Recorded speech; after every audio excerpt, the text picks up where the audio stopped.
Huwag nyo lang talagang sasadyain na i-download ulit. Basta kapag dinelete nyo, totally delete. Malaking bagay yan mga idol, para hindi na mademonyo ulit yung utak nyo. I don't ever slow up, no I don't take shit. I got no love for the fakeness. If you wanna play tough and wanna hate this, I'll always show. Magandang araw sa inyong lahat mga idol. So kahapon, nagbasa ako ng mga comments. Yung mga naipon na comments kasi tagal kong hindi binuksan talaga yung YouTube ko. Ang dami kong nabasa na nalulung na pala sa online gambling. At alam nyo naman, doon din tayo nalulung sa online gambling na yan. Ngayon, may mga nanghihingi ng advice kung paano daw makatigil sa online gambling. Ngayon pa lang sinasabi ko na mga idol, hindi ganun kadali. Pero, sasabihin ko sa inyo yung mga paraan na ginawa ko sa sarili ko, baka sakaling makatulong din sa inyo. Subukan nyo lang din. Malaking bagay ito kasi kung nagawa ko, magagawa nyo din. Kasi pare-pareho lang naman tayong tao, pare-pareho lang naman tayong may utak. So, wag na natin patagalin to. Una, lahat ng mga application na dinownload nyo tungkol sa sugal, na nasa cellphone nyo, nasa laptop nyo, nasa PC nyo, i-delete nyo, lahat-lahat i-delete nyo para wala na kayong nakikita. Napakalaking bagay niyan mga idol. Kapag hindi nyo na nakikita yung mga application na yan, wala nang mandedemonyo sa inyo. Hindi ko masasabing 100% kasi baka kahit na i-delete nyo, kung mahina talaga ang control nyo, i-download nyo na naman. Pero kung talagang gusto nyo tumigil, kapag dinelete nyo yan, nawala na sa CP nyo, nawala na sa laptop nyo, sa kahit mga online, sa ang mga online gadget, malaking bagay yan na hindi nyo na nakikita, hindi nyo na maiisip, hindi na kayo madedemonyo na buksan ulit. Huwag nyo lang talagang sasadyain na i-download ulit. Basta kapag dinelete nyo, totally delete. Malaking bagay yan mga idol, para hindi na mademonyo ulit yung utak nyo. Pangalawa, yung mga kabisado nyong account, pilitin nyo ng kalimutan. Hindi kaya kung isinulat nyo sa mga notebook, tanggalin nyo na, itapon nyo na yung mga pinagsulatan nyo para hindi na kayo mademonyo na ipasok ulit. Kasi kung tutuusin, madali lang naman ibalik ulit yan eh. Pero kung talagang ayaw nyo na, burahin nyo na, ano nyo na, yung mga notebook na pinagsulatan nyo, itapon nyo na para hindi na kayo mademonyo ulit na mademonyo ulit na ipasok ulit sa online. So malaking bagay yun mga idol, malaking tulong yan. Pagkatapos, yung mga agent na pinagluludan nyo, hanggat maaari, iwasan nyo. Medyo mahirap gawin, pero kung talagang gusto nyong tumigil, iwasan nyo na sila, yung mga taong yan. Kasi yung mga taong yan mga idol, sisirain lang nila ang buhay nyo. Pag ang iniisip lang nila magkapera sa inyo, wala naman silang pakialam kung anong mangyayari sa inyo, kung masira mga buhay ninyo o magkaubos-ubos kung ano man meron kayo, maubos mga pera ninyo, kahit na magpatiwakal kayo, wala silang pakialam dyan. Ang gusto lang nila magkaroon ng player para magkaroon ng porsyento. Yun lang ang gusto ng mga yan. Walang maitutulong sa buhay nyo na maganda ang mga yan. Subukan yung gawin yung mga yan mga idol. Maliit na bagay lang yan, pero malaking tulong yan sa inyo para makaiwas kayo sa online gambling. Alam nyo mga idol, kahit na hindi ako gumagawa ng mga hindi na masyado akong gumagawa ng mga content, palagi pa rin akong nanonood ng mga video tungkol sa sugal. At sabi ng isang vlogger, ang online gambling ay mas demonyo kaysa sa aktual na sugal. Hindi ko sinasabing mag-aktual na sugal na lang kayo o mag-live na sugal na lang kayo.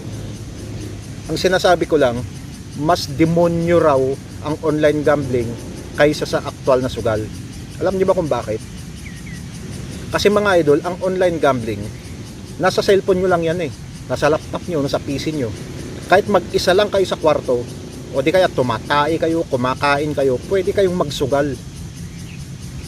Kumpara doon sa live na sugal na, halimbawa pupunta kayo ng casino, magdadrive pa kayo ng kotse, magbibiyahe pa kayo, matatraffic pa kayo. Habang nasa biyahe kayo, pwede pang magbago ang isip nyo eh. Pwede pa kayong mahulasan, pwede pa kayong makapag-isip ng matino, pwede kayong bumalik at ayaw nyo nang magsugal. Pero yung online gambling, nasa cellphone nyo mismo. Ang delikado niyan mga idol, ang nakakatakot sa online gambling, kayo lang mag-isa. walang magpapaalala sa inyo, wala kayong control, lahat pwede nyong iupos. Yun ang nakakatakot sa online gambling.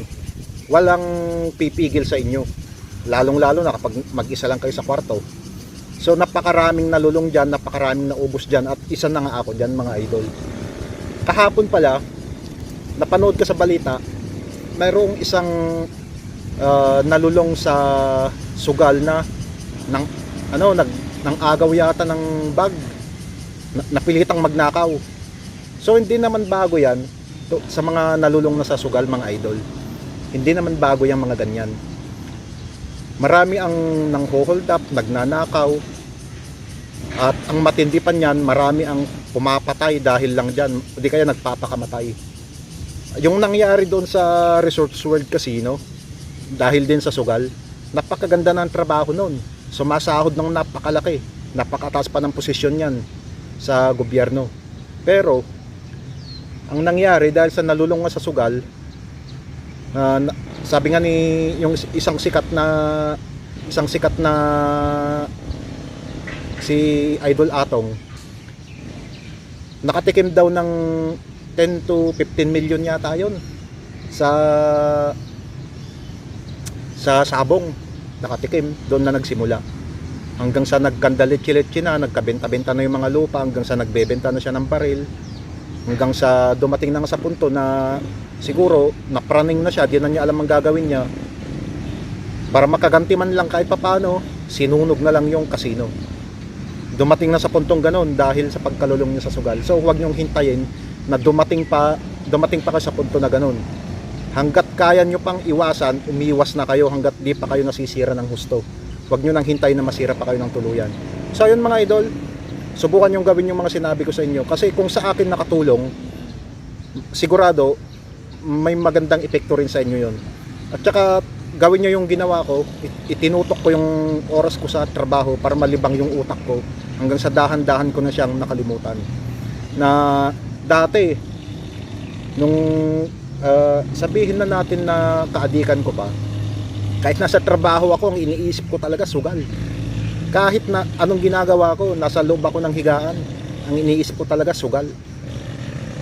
Kasi nga nakikita ko sa cellphone ko, pagkatapos nakakatikim-tikim ka ng konting panalo, pero binabawi din naman, mas malaki pa yung bawi. So ang ginawa ko, dinilit ko nung talagang dumating na ako sa sukdulan ko. Dinilit ko na lahat yung mga application, pagkatapos lahat ng mga online account na ginawa ko. May mga natatandaan pa rin naman ako, pero hindi ko na siya ipinapasok. Kinukontrol ko talaga sarili ko. Hindi.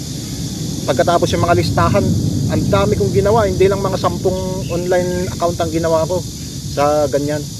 Nakalista lahat. Lahat yun, pinunit ko yung page ng notebook na yun. Pagkatapos itinapon ko na para hindi ko na sila nakikita. Pagkatapos yung nasa laptop ko, binura ko lahat. Yung nasa cellphone ko, binura ko lahat. Pagkatapos hanggat maaari yung SIM card na ginamit nyo mga idol, itapon nyo na din hanggat maaari. Kung pwede kayo magpalit kayo. Yung SIM card na ginamit nyo sa pagre-register sa online account na yan, online gambling na yan.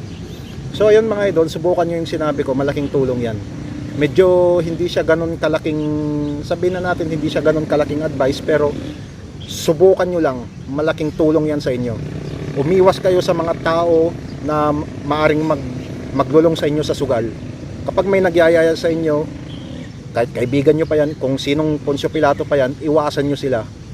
Huwag nyo silang pagbibigyan kasi di natin alam kung anong pakay nila, kung gusto nila kayong sirain, gustong masira buhay ninyo, o ano pa man. Basta huwag kayong papatol sa sugal. Pagkatapos yung mga importante to, yung mga agent, yung mga hinayupak na agent na yan, huwag nyo silang papatulan. Kasi ang iniisip ng mga yan, magkapera lang, magkakaroon ng konting porsyento, pero yung damage na ibibigay nila sa inyo sobrang laki, hanggang sa magkasira-sira ang buhay ninyo, hanggang sa bandang huli kayo pang pagtatawan na nila at sasabihin nila na katangahan mo kasi wala kang control sa sarili mo. Yun na lang yung palusok nila. Pero ang katotohanan, sila ang may kasalanan.